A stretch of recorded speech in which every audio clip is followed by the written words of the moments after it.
Naik kamera gitu kah?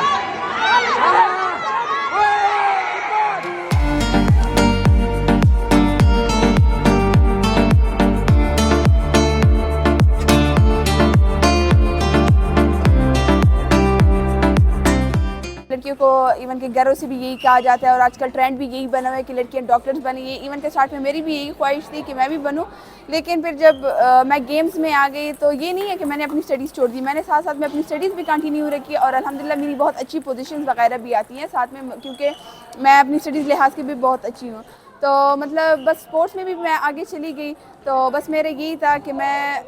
कुछ अलग करूं। जाहिर सी बात है जो लड़कियां एक ही चीज़ में जा रही हैं मैं उस चीज़ को फॉलो नहीं करूं, मैं किसी और चीज़ में जाऊं, और ये मेरे लिए बहुत डिफरेंट था क्योंकि लकी में मैं सिर्फ पहली ख़वातीन हूं जो मैंने इंटरनेशनल लेवल पे अपने मुल्क का नाम रिप्रेजेंट किया और मैंने मेडल लिया। स्टार्ट में तो यही था कि लोगों ने बहुत ज़्यादा क्रिटिसाइज़ किया इस चीज़ को कि भाई ये लड़की है, मतलब चलो बाकी स्पोर्ट्स हैं फिर भी, लेकिन ये मार्शल आर्ट जो है वो इनको ये बहुत अजीब लगता है। लेकिन मेरे फैमिली की सपोर्ट मुझे हासिल थी और इसकी वजह से मैं यहाँ तक आई, और अभी जब मैंने इंटरनेशनल लेवल पे अपने मुल्क का नाम रोशन किया और मैंने मेडल लिया, तो अब इस चीज़ को लोग, क्योंकि जाहिर सी बात है उनके माइंड चेंज हो गए हैं, तो अब वो इस चीज़ को बहुत ज़्यादा अप्रिशिएट कर रहे हैं।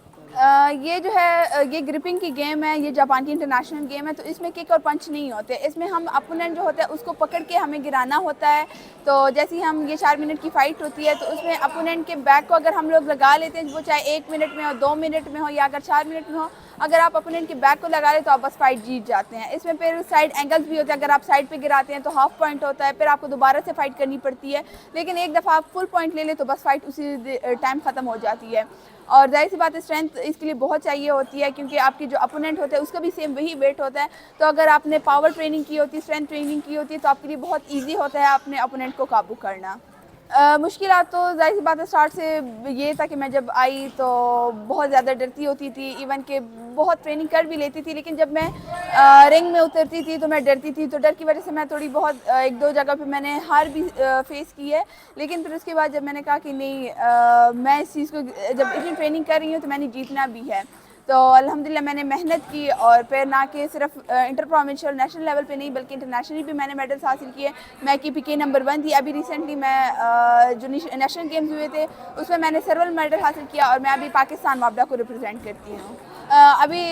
इसी साल में बहुत ज़्यादा इंटरनेशनल इवेंट्स आ रहे हैं, तो मैं अपनी ट्रेनिंग कंटिन्यू रख रही हूँ और मेरी यही ख्वाहिश है कि मैं अपने मुल्क का नाम रोशन करूँ और भी इंटरनेशनली मेडल्स लेकर आऊँ अपने मुल्क के लिए। बिल्कुल, इवन के हमारे पठानों लड़कियों में बहुत ज़्यादा टैलेंट है और मैं उनको यही मैसेज दूंगी कि सिर्फ एजुकेशन या इससे, इवन के बहुत ज़्यादा लोग कहते हैं कि स्पोर्ट्स की वजह से आपकी एजुकेशन ख़राब हो जाती है, वो इससे कुछ भी नहीं होता। इवन कि मैं भी साथ साथ में अपनी स्टडीज़ कंटिन्यू रख रही हूँ, तो मैं उनको यही मैसेज दूंगी कि वो आएँ और अपने टैलेंट को दिखाएँ कि वो बहुत कुछ कर सकती हैं, ना कि सिर्फ इंटरनेशनल लेवल पर बल्कि इंटरनेशनल लेवल पर भी अपने आप को मनवा सकती हैं।